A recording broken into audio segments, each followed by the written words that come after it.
PEGI 18.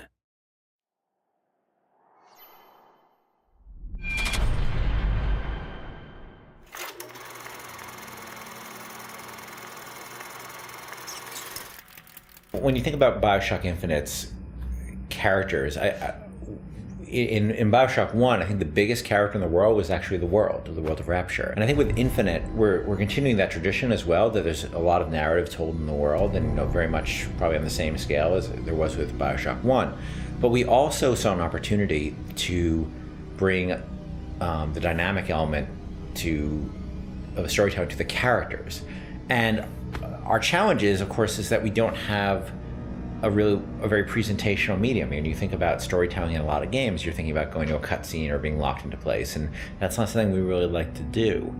And so we created this character named, two characters, Booker and Elizabeth. One who's a character you inhabit, and the other one is a character that the AI inhabits.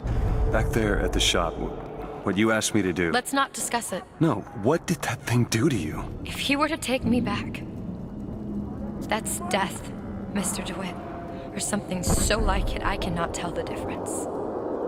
Booker is, I think you're going to see him be multi-dimensional throughout the game. Starts off very, very simple, and if you know history at all, he's a former Pinkerton agent, which those were bad guys. Bad guys feared the Pinkertons. And the fact that he was kicked out of the Pinkerton agency should kind of give you a little bit of insight into what kind of guy he is. He's seen a lot, he's done a lot. He's got a lot to make penance for.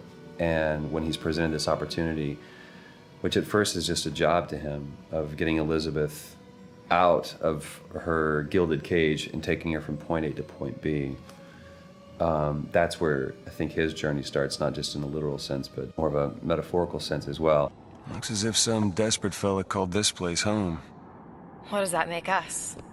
Liz is interesting because she is really coming of age in this story, and she's figuring out what kind of woman she wants to be, kind of getting out of that little girl thing, which has been, even though she's a little bit older, I think being held captive, I would assume her whole life, or however long Ken decides, she's been held captive by songbirds. That's kind of halted her growth in terms of defining her independence.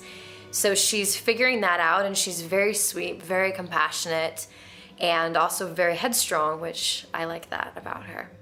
He's in pain. Not for long. I need you to step back. Wait, there's a tear. See, right here. Elizabeth, it's just an animal. I can control it this time. It is too powerful. You won't be able to stop it. I wasn't asking for permission. In terms of what I look for in a voice actor, I look for somebody who can inhabit the role. And sometimes they'll bring something to the role that I had no idea, and I'll change the role. With both of them, I think I saw people who sort of inhabited the basics of what I saw in the character, but they were also very good at taking direction. They're very good at responding to feedback, and that's what I mean more. It's less direction and more feedback, because a lot of times I don't even know what I want, and I'm just sort of saying, let's try in this area, and they're very open to that, and they're really generous in the process, and that's been incredibly helpful.